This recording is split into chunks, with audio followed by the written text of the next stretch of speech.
Channel में आप सभी का स्वागत है।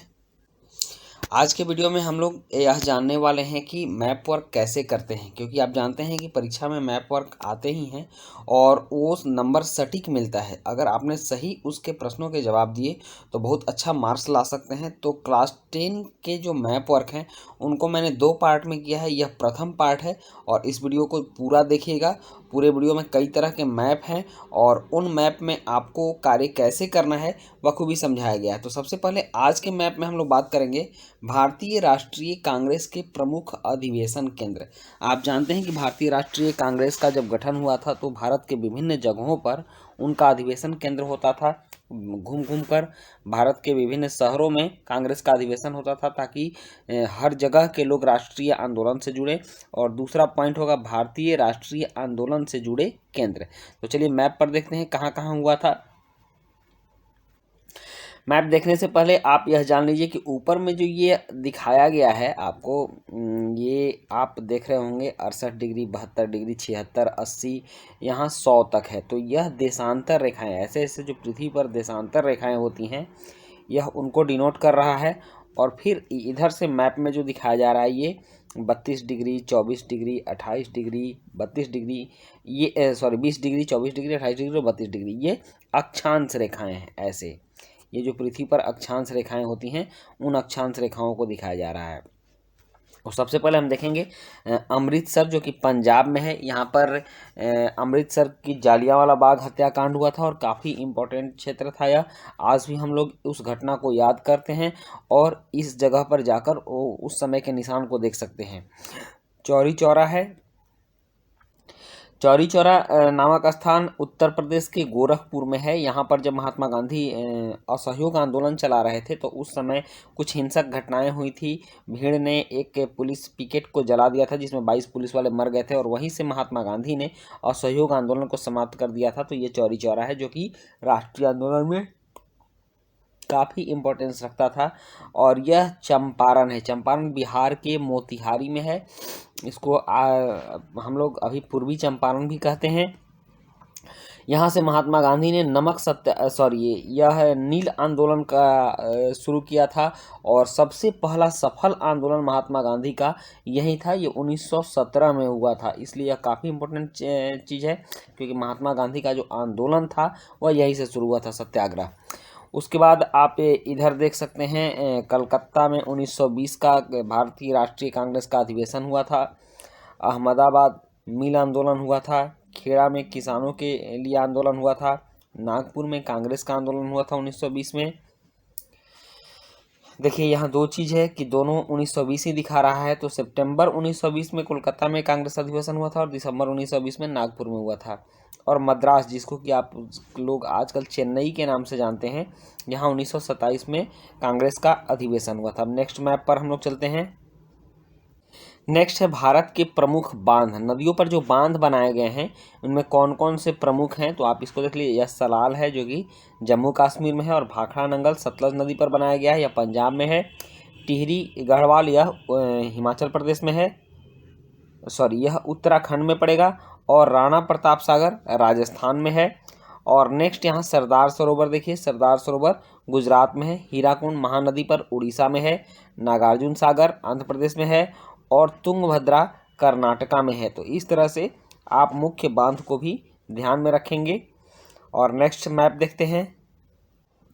नेक्स्ट है भारत की मिट्टियाँ। तो भारत की मृदा के प्रकार, मृदा मतलब मिट्टी होती है, आप देख सकते हैं। तो भारत में कौन कौन सी मिट्टियाँ मिलती हैं एक बार हम लोग नीचे इसका की पॉइंट देख लेते हैं। और की पॉइंट है इस तरह का जो है वह पर्वत और वन क्षेत्र है और उसके बाद जलोढ़ क्षेत्र है। पहले इसको हम देख लेते हैं कि भारत में पर्वत और वन क्षेत्र कहाँ कहाँ है। तो यह जो हिमालयी क्षेत्र आप देख रहे हैं यह पर्वत और वन का क्षेत्र है। यहाँ नेपाल है, उसके बाद सिक्किम और अरुणाचल प्रदेश का भाग। और ये सारा भाग, यह जो आप देख रहे हैं यह गंगा यमुना का दोआब है। इधर सिंध नदी भी निकलती है और नदियों का ये मैदानी भाग है। इधर खेती बहुत अच्छी होती है। तो यह मैदानी भाग हो गया। जलोढ़ मिट्टी है इसमें क्योंकि नदियों के द्वारा बहाकर लाई गई मिट्टी है। और लाल और पीली मिट्टी, इस तरह का क्षेत्र है लाल और पीली मिट्टी का है। तो आप देख सकते हैं छत्तीसगढ़, उड़ीसा और झारखंड का क्षेत्र लाल और पीली मिट्टी का क्षेत्र आता है। इधर मिजोरम, त्रिपुरा, ये सब का क्षेत्र लाल और पीली मिट्टी है। और फिर इधर कर्नाटका, आंध्र प्रदेश का कुछ भाग है और तमिलनाडु का कुछ क्षेत्र है और यह लाल और पीली मिट्टी का क्षेत्र है। और भारत के पश्चिमी भाग में भी लाल और पीली मिट्टी मिलती है। नेक्स्ट है काली मिट्टी, और काली मिट्टी का क्षेत्र आप देख सकते हैं कि यह पूरे महाराष्ट्र, कर्नाटक का कुछ भाग और मध्य प्रदेश, गुजरात के कुछ भाग में फैला हुआ है। यहाँ कपास की खेती बहुत अच्छी होती है, तो काली मिट्टी का क्षेत्र कपास की खेती के लिए भी महत्वपूर्ण है। और उसके बाद है लेटेराइट, तो लेटेराइट इन क्षेत्रों में मिलता है। आप केरल के भाग को देख सकते हैं, यह लेटेराइट वाला क्षेत्र है, यहाँ भी थोड़ी सी है। और झारखंड के कुछ भागों में लेटेराइट मिट्टी मिलती है। और शुष्क मिट्टी भारत के पश्चिमी भाग में मिलती है। यह जो राजस्थान का क्षेत्र है, यहाँ शुष्क मिट्टी है, क्योंकि बारिश यहाँ कम होती है इसलिए यहाँ की मिट्टी शुष्क होती है। और यहाँ कोई खास नमी नहीं होने के कारण हरियाली कम है, मिट्टियाँ सूखी हुई हैं, बालू ज़्यादा मात्रा मिलता है। और भारत का थार रेगिस्तान भी इसी क्षेत्र में है। नेक्स्ट मैप देखते हैं। नेक्स्ट मैप में हम लोग चावल का वितरण देखेंगे कि भारत में चावल का वितरण कैसे कैसे हुआ है। आप यहाँ देख लीजिए, यह है गाढ़ा वाला भाग प्रमुख क्षेत्र, और जो हल्का भाग है यह गौण क्षेत्र है, मतलब यहाँ चावल का उत्पादन कम होता है। तो चावल का उत्पादन आप देख सकते हैं कि उत्तर प्रदेश का पूर्वी भाग और बिहार और झारखंड का कुछ भाग, पश्चिम बंगाल का पूर्वी भाग, यहाँ उड़ीसा, छत्तीसगढ़, इस सब में चावल का उत्पादन बहुत अधिक मात्रा में होता है। दक्षिण भारत में भी आप यहाँ चले जाइए तो यह जो पूर्वी समुद्र तट है इस क्षेत्र में चावल का उत्पादन होता है, और हल्का उत्पादन पश्चिमी समुद्र तटीय भाग में होता है। यहाँ चावल का उत्पादन बहुत कम होता है लेकिन होता है। और उत्तर प्रदेश के पश्चिमी उत्तर प्रदेश के साइड में और पंजाब के क्षेत्र में भी चावल का उत्पादन हल्के मात्रा में होता है। नेक्स्ट मैप देखते हैं। नेक्स्ट मैप में गेहूं का वितरण है कि गेहूं का वितरण कहाँ कहाँ होता है, तो इसको भी हम देख सकते हैं। यहाँ की पॉइंट दिया हुआ है प्रमुख क्षेत्र और गौण क्षेत्र। तो प्रमुख क्षेत्र में आ जाता है ये छत्तीसगढ़ और मध्य प्रदेश का कुछ भाग, इसके होते हुए उत्तर प्रदेश का सारा भाग, थोड़ा सा पूर्वी क्षेत्र छोड़कर, और उसके बाद ये उत्तराखंड, पंजाब, राजस्थान का भी कुछ भाग है, पंजाब, हरियाणा, ये सभी गेहूं के प्रमुख उत्पादन क्षेत्र है। और गौण उत्पादन क्षेत्र में आपका हो गया इधर राजस्थान और गुजरात का कुछ क्षेत्र, और पूर्वी उत्तर प्रदेश, बिहार का आधा भाग, यहाँ गेहूं का उत्पादन होता है लेकिन बहुतायत मात्रा में नहीं होता है। कर्नाटक में भी कुछ गेहूं का उत्पादन, यहाँ महाराष्ट्र में कुछ गेहूं का उत्पादन हो रहा है। नेक्स्ट मैप पर देखते हैं। इस मैप पर हमें यह देखने को मिलेगा कि किन क्षेत्रों में किस चीज़ का उत्पादन होता है। जैसे कि उत्तर प्रदेश में गन्ने का उत्पादन बहुतायत मात्रा में होता है, असम में चाय का उत्पादन होता है, और पश्चिम बंगाल में जूट और चावल की खेती बहुतायत मात्रा में होती है। नेक्स्ट आप गुजरात में देखें तो कपास की खेती बहुतायत मात्रा में होती है, और कर्नाटक में कहवा की खेती बहुतायत मात्रा में होती है, और रबर केरल की खेती के लिए प्रसिद्ध है। तो इन सभी बातों को हम लोग याद रखेंगे और मैप पर सही ढंग से इनका हम विवरण देंगे। तो यह था फर्स्ट पार्ट। कुछ ही समय बाद सेकंड पार्ट भी आएगा जिसमें कि आपको सारे मैप का वर्क क्लियर करा दिया जाएगा। तो आप हमारे साथ बने रहिए, मिलते हैं नेक्स्ट वीडियो में। धन्यवाद। हैं भारत के प्रमुख लौह अयस्क खदानें कहाँ कहाँ हैं। लौह अयस्क खदान आप जानते हैं जिससे कि लोहे बनाए जाते हैं। तो आप देखिए ये है मयूरभंज में, और दुर्ग छत्तीसगढ़, बेलाडीला और बेलारी और कुद्रेमुख, ये 5 जगहें हैं जहाँ पर कि लौह अयस्क से की खदानें हैं, और वहाँ से निकालकर लोहे बनाए जाते हैं। इस्पात कारखाना यहाँ बैठा हुआ है। नेक्स्ट स्लाइड हम लोग देखते हैं। इस मैप में हम लोग जानेंगे भारत के प्रमुख खनिज तेल क्षेत्र और भारत की प्रमुख कोयला खदानें। तो आप सबसे पहले यहाँ देखिए, यहाँ जो खनिज तेल क्षेत्र है वह है डिगबोई, असम के डिगबोई में, और नहर कटिया में। यहाँ देखिए, यह यहाँ से कच्चा तेल निकलता है और फिर उसका प्रोसेसिंग होता है। तो यह असम में है। और इधर आए तो इधर जो कच्चा तेल निकलता है वह है कलोल में, अंकलेश्वर में, ये गुजरात में है दोनों। और यह बसीन और मुंबई हाई, ये समुद्र के अंदर है, जो कि मुंबई के ठीक सामने अरब सागर में है। तो यहाँ से भी तेल निकाला जाता है। और नेक्स्ट इसके बाद कोई तेल उत्पादन क्षेत्र नहीं है। अब कोयला उत्पादन क्षेत्र है, जो कि झारखंड के बोकारो में है और रानीगंज में है। यहाँ तालचेर में भी है, उड़ीसा में। और उसके बाद नेवेली, आप तमिलनाडु में देखें तो नेवेली में कोयला उत्पादन का प्रमुख क्षेत्र है। तो इस तरह से इसमें हम लोगों ने देखा कि खनिज तेल और कोयला उत्पादन क्षेत्र भारत में प्रमुख रूप से कहाँ है। नेक्स्ट मैप देखते हैं। इस मैप में हम लोग भारत के प्रमुख ताप विद्युत केंद्र और भारत की प्रमुख नाभिकीय ऊर्जा केंद्र के बारे में जानेंगे। ताप विद्युत केंद्र जहाँ की ताप से थर्मल पावर होता है, और नाभिकीय जहाँ एटॉमिक पावर होता है। तो ये कहाँ कहाँ इसका केंद्र है, तो आप यहाँ अगर देखें तो जो ये चौड़े वर्गाकार बना हुआ है, यह नरोरा उत्तर प्रदेश में है और यह परमाणु विद्युत केंद्र है। उसके बाद यहाँ आए आप काकरापार, काकरापार गुजरात में है और तारापुर महाराष्ट्र में है, ये भी परमाणु विद्युत केंद्र है। और कलपक्कम, कलपक्कम भी तमिलनाडु में है और यहाँ परमाणु विद्युत केंद्र है और परमाणु से बिजली बनाया जाता है। नेक्स्ट अगर आप देखें तो नामरूप असम में है, सिंगरौली यह मध्य प्रदेश में है और रामगुंडम, हाँ ये कुछ मुख्य क्षेत्र हैं जहाँ की ताप विद्युत केंद्र है। और यहाँ तापमान से बिजली बनाई जाती है। तापमान से पहले भाप बनाया जाता है, पानी को गर्म कर और उस भाप से टरबाइन चलाते हैं और उस टरबाइन से बिजली बनती है। नेक्स्ट मैप देखते हैं हम लोग।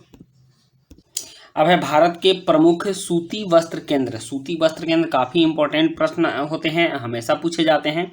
तो कानपुर, कानपुर भारत का सूती वस्त्र केंद्र है और यहाँ सूती वस्त्र के बड़े बड़े कारखाने लगे हुए हैं। इंदौर मध्य प्रदेश में और सूरत गुजरात तो अभी मतलब कि भारत का कपड़ा बनाने का जो है केंद्र है। और मुंबई में भी बहुत सारी मिलें लगी हुई हैं जो कि सूती वस्त्रों का उत्पादन करती हैं। तो ये 4 जगह मुख्य रूप से याद रखिए, कानपुर, इंदौर, सूरत और मुंबई। और दक्षिण भारत में कोयम्बटूर या तमिलनाडु में है। तो इन सभी जगहों पर सूती वस्त्र केंद्र है और इसका कारण यह है कि इन सभी क्षेत्र में कपास का उत्पादन ज़्यादा मात्रा में होता है, जिसकी वजह से सूती वस्त्र की मिलें यहाँ पर स्थापित हो पाई हैं। नेक्स्ट मैप में है भारत के प्रमुख लोहा इस्पात संयंत्र। लोहा इस्पात संयंत्र मतलब कि कारखाने कहाँ बैठा हुए हैं जहाँ से कि लोहा से इस्पात बनाया जाता है। तो आप देख सकते हैं दुर्गापुर में बोकारो में, बोकारो स्टील सिटी प्लांट है जो रूस के सहयोग से बनाया गया और भारत का बहुत बड़ा प्लांट है। यहाँ दुर्गापुर है पश्चिम बंगाल में। और जमशेदपुर, जिसको कि टाटा नगर के टाटा के नाम से भी हम लोग जानते हैं, वहाँ पर टाटा की कई सारी कंपनियां हैं, टिस्को और टाटा वगैरह। और भिलाई छत्तीसगढ़, यहाँ भी इस्पात बनाए जाते हैं। और विजयनगर कर्नाटक में है और सेलम तमिलनाडु में। तो ये कुछ प्रमुख क्षेत्र हैं जहाँ की लौह इस्पात केंद्र हैं। सेलम तमिलनाडु, विजयनगर कर्नाटक, भिलाई छत्तीसगढ़, जमशेदपुर और बोकारो 2 जगह झारखंड में और दुर्गापुर पश्चिम बंगाल में। यह पॉइंट जरूर याद रखिएगा। नेक्स्ट मैप देखते हैं हम लोग। इस मैप पर भारत के प्रमुख सॉफ्टवेयर प्रौद्योगिकी पार्क, मतलब जहां सॉफ्टवेयर बनाए जाते हैं, कंप्यूटर का जो सॉफ्टवेयर होता है, प्रोग्राम बनते हैं जिसके कि हम लोग कंप्यूटर पर काम कर पाते हैं, मोबाइल पर काम कर पाते हैं। तो इसका हब कहाँ कहाँ है भारत में। तो सबसे पहले आप जान लीजिए कि नोएडा, आपके दिल्ली के बगल में नोएडा बहुत बड़ा कंप्यूटर का सॉफ्टवेयर पार्क है। उसके बाद जयपुर है, गांधीनगर गुजरात का गांधीनगर, मुंबई और पुणे। हैदराबाद भी बहुत विख्यात है इसके लिए। और सबसे ज़्यादा अगर आप मानते हैं तो ये कर्नाटक का बेंगलुरु, चेन्नई, ये 2 जगह काफ़ी विख्यात है कंप्यूटर के सॉफ्टवेयर पार्क के लिए। और तिरुअनंतपुरम केरल में, इन सभी जगहों पर कंप्यूटर सॉफ्टवेयर पार्क है, प्रौद्योगिकी पार्क है। यहाँ से बहुत सारे जो कंप्यूटर साइंस के इंजीनियर्स होते हैं प्रोग्राम डेवलप करते हैं और भारत इसमें अपना मजबूत स्थान बनाए हुए है। नेक्स्ट मैप हम लोग देखते हैं। नेक्स्ट है भारत के प्रमुख समुद्री पत्तन। समुद्री पत्तन मतलब जहाँ से कि हमारा समुद्री जहाज हमारे देश से लगता है, कोस्टेरिया। और यह है हल्दिया, हल्दिया पश्चिम बंगाल में है। पारादीप यह उड़ीसा में है। विशाखापत्तनम चेन्नई और तूतीकोरिन। इसी तरह से आप घूमते आ जाइए, चेन्नई, तूतीकोरिन, कोच्चि, न्यू मंगलोर, मरमागांव, मुंबई, ये सभी कुछ प्रमुख विमानपत्तन हैं और यहाँ से बहुत बड़े बड़े बंदरगाह हैं जहाँ की पानी के जहाज़ लगते हैं और भारत का व्यापारिक कार्यक्रम बहुत बड़ी मात्रा में यहाँ से होता है। तो इन सभी चीज़ को याद रखिए। इधर से अगर याद करें तो मुंबई, मरमागांव, न्यू मंगलूर, कोच्चि, तूतीकोरिन, चेन्नई, विशाखापत्तनम, पारादीप और हल्दिया। बहुत सिंपल चीज़ है, आप इसको याद कर लीजिएगा। और नेक्स्ट स्लाइड हम लोग देखते हैं। नेक्स्ट स्लाइड पर कौन सा मैप है? यह इस पार्ट का अंतिम मैप है जिसमें कि हम लोग आज जानेंगे भारत के प्रमुख अंतर्राष्ट्रीय वायुपत्तन कौन कौन से। वायुपत्तन मतलब जहाँ की फ्लाइट्स आती जाती हैं, और अंतर्राष्ट्रीय एयरपोर्ट तो अमृतसर सबसे पहले। आप पंजाब से जानते हैं बहुत सारा लोग जो है विदेशों में रहते हैं, पंजाब से कनाडा वगैरह में बहुत ज़्यादा रहते हैं। दिल्ली तो मुख्य है ही। उसके बाद यहाँ कोलकाता, यहाँ नेताजी सुभाष चंद्र बोस हवाई अड्डा है। और मुंबई छत्रपति शिवाजी, हैदराबाद में राजीव गांधी और चेन्नई में मीनाम्बकम। ये कुछ प्रमुख ऐसे हवाई अड्डे हैं जहाँ से कि अंतर्राष्ट्रीय उड़ानें उड़ती हैं। तो बच्चों इन सभी बातों को आप याद रखिएगा और छोटे छोटे पॉइंट आपको काफ़ी मार्क्स दिलाने वाले हैं। तो इसी तरह बने रहिए हमारे चैनल पर, लाइक, सब्सक्राइब और शेयर भी कीजिए दोस्तों के बीच। मिलते हैं नेक्स्ट वीडियो में, धन्यवाद।